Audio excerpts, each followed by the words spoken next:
26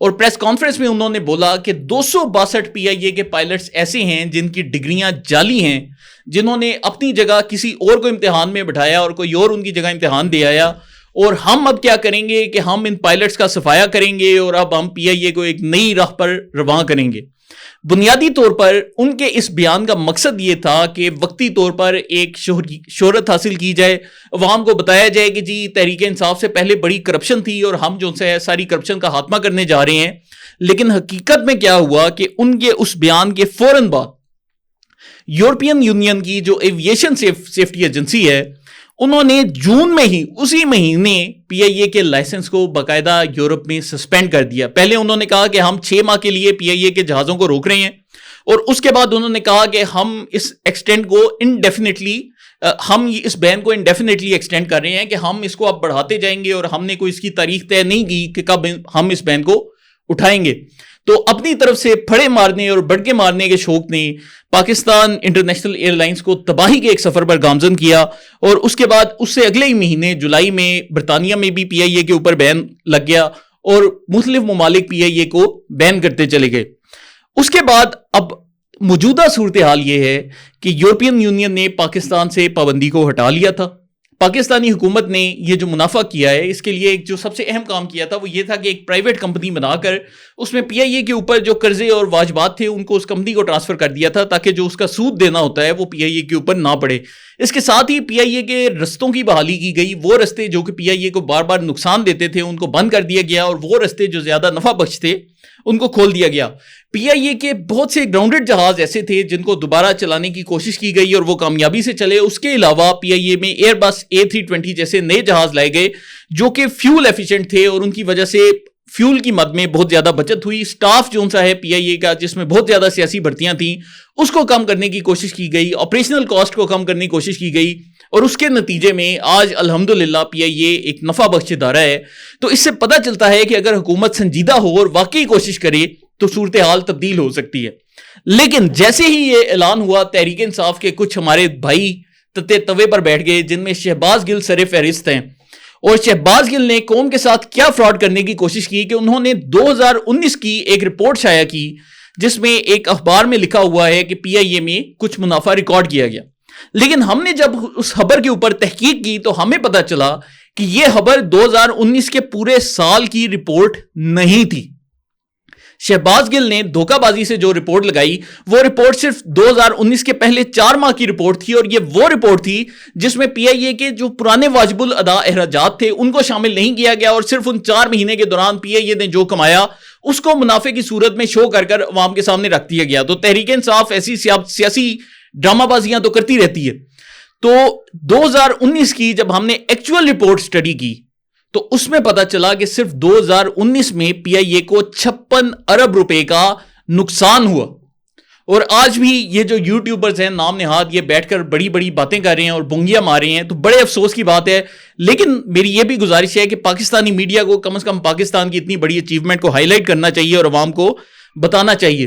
اور جہاں پر ہم ان یوٹیوبروں کے حوالے سے بات کر رہے ہیں تو آج پتہ چلا ہے کہ تحریک انصاف کی ایک اور نیوز اینکر سمینا پاشا صاحبہ بھی بیرون ملک چلی گئی ہیں. تو اس سے پہلے عمران ریاض بیرون ملک جا چکے ہیں, موہت پیرزادہ, صابر شاکر, عادل راجہ, یہ سب بیرون ملک جا چکے ہیں, اور اب لگتا ہے کہ پاکستان کے خلاف ایک اور منفی پروپیگنڈا کی نئی مہم شروع ہو سکتی ہے, کیونکہ یہ سارے لوگ باہر بیٹھ کر بڑے آرام سے پاکستانی ریاست کے خلاف جعلی پروپیگنڈا کرتے ہیں, اور انہوں نے ہمارے تحریک انصاف کے دوستوں کو مکمل یرغمال بنایا ہوا ہے. اور اس کے بعد آخر میں جو ہمارا ٹاپک ہے وہ معدنیات کے متعلق ہے کہ آج کل آپ لوگ دیکھ رہے ہیں کہ social media per mines and minerals کے متعلق بڑی گفتگو ہو رہی ہے. سب سے پہلے میں چاہتا ہوں کہ ہم لوگ اپنا دماغ ایک چیز سے کلیئر کر لیں کہ یہ جو عام طور پر ہمیں تاثر دیا جاتا ہے کہ مائنز اینڈ منرلز پاکستان کی آمدنی کا بہت بڑا حصہ بنتے ہیں, یہ سب غلط ہے.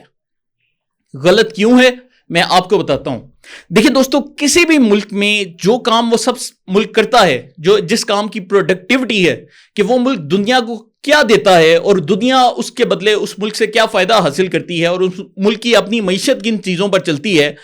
اس سب کی کمبینیشن کو جی ڈی پی کہا جاتا ہے. تو جی ڈی پی آپ سمجھ لیں کہ ایک طرح سے ایک ملک کا معاشی رپورٹ کارڈ ہے کہ اس ملک نے کیا حاصل کیا, اس نے کیا اکھاڑا, اس نے کیا اچیومنٹس حاصل کی جس کی بنیاد پر یہ ملک جو ہے ہم کہہ سکتے ہیں کہ ایک ترقی یافتہ ملک ہے یا ترقی پذیر ملک ہے یا ترقی نہیں کر رہا. تو یہ جو جی ڈی پی ہے اس کے ٹوٹل اگر ہم اس کو 100% سمجھ لیں تو پاکستان میں جو مائنز اینڈ منرلز ہے وہ ہماری موجودہ جی ڈی پی کا صرف 1.6% ہے, جس کے متعلق ہم بہت بڑی باتیں سنتے ہیں, ہمارے چند خیبر پختونخوا کے دوست اور بلوچستان کے دوست بتاتے ہیں, لیکن ایسا نہیں ہے. اس کے مقابلے میں جو پنجاب میں یا خیبر پختونخوا میں یا سندھ میں زراعت ہوتی ہے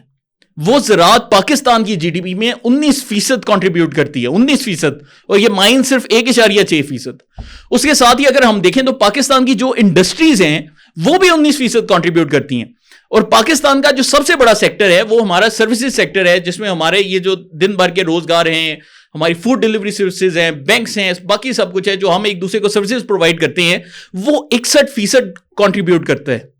تو اس سے ہمیں اندازہ ہونا چاہیے کہ پاکستان کی جو مائنز اینڈ منرلز ہے وہ کوئی اتنی بڑی چیز نہیں جس کے اوپر ہم بڑی چھلانگیں ماریں, لیکن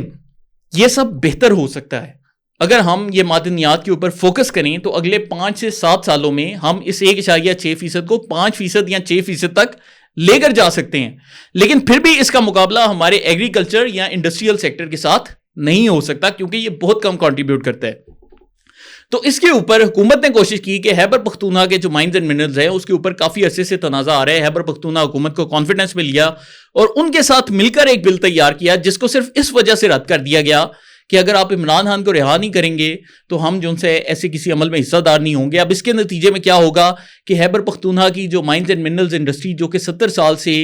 فارغ بیٹھی ہوئی ہے, جس میں ریگولیشن موجود نہیں, جہاں سے لوگ نوکریاں یا روزگار نہیں کما پا رہے, وہ اب مزید اگلے چند سال اب ان کو انتظار کرنا پڑے گا, صرف اس وجہ سے کیونکہ یہ قوم کے ساتھ ایک بھونڈا قسم کا سیاسی مذاق کیا گیا ہے. اور یہ سیاسی مذاق کرنے والے کون ہیں؟ کل ہم نے آپ کو بتایا تھا کہ عمران خان کی بہن علیمہ خان جن کا خیبر پختونخوا میں 0 اسٹیک ہے, کل انہوں نے پہلے یہ اعلان کیا, اور آج بشرا بی بی کی بہن جن کا سیاست میں 0 اسٹیک ہے, مریم وٹو صاحبہ, وہ کہہ رہی ہیں کہ خیبر پختونخوا حکومت ایسے کسی بل کو منظور نہ کرے ورنہ ہم اس حکومت کو نہیں چھوڑیں گے. تو یہ ان کی صورتحال ہے کہ بجائے اس کے کہ ان کے سیاسی نمائندے فیصلے کریں, اوورسیز بیٹھے جعلی اکاؤنٹس, اور یہ لوگ جو کہ جن کا سیاست سے کوئی دور دور تک تعلق نہیں, صرف خاندانی بادشاہت اور خاندان کی وجہ سے اب خیبر پختونخوا کے 4 کروڑ پختونوں کی قسمت کے فیصلے کر رہے ہیں, جس کی وجہ سے وہاں کے مقامی افراد کو بہت نقصان اٹھانا پڑے گا, جو کہ افسوسناک ہے.